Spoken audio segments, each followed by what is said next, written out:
alaykum, hurmatli bugungi doimiy komissiyamiz yig'ilishimiz qatnashchilari.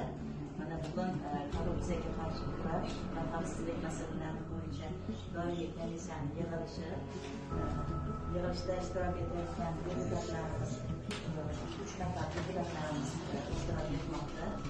Aslida komissiya a'zolari 5 nafardan iborat. Sababli 2 nafar deputatlarimiz ishtirok etishmayapti. Shu sababli kvorum yetarli bemalol yig'ilishimizni boshlasak bo'ladi. Bugungi yig'ilishimizda kun tartibiga bitta masala qo'yilgan. Chinoz tumani hokimining tumanda favqulodda vaziyatlarni oldini olish hamda ularni bartaraf etish holati haqida.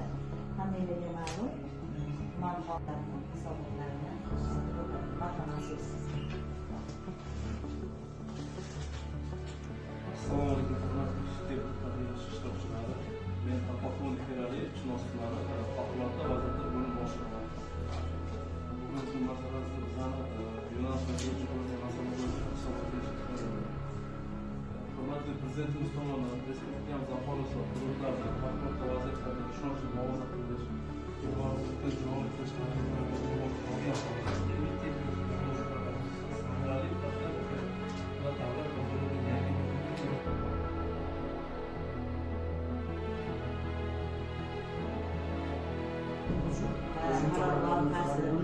tayyor belgilangan.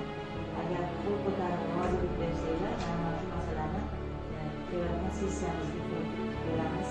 Sessiyada ko'rib chiqamiz va bundan buyon hamkorlikni kuchaytiramiz.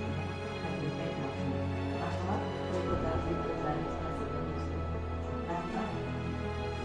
Sog' bo'linglar. Bo'lmasam, agar boshqa savollar, takliflar, mulohazalar bo'lmasa, bugungi yig'ilishimizni yakunlaymiz.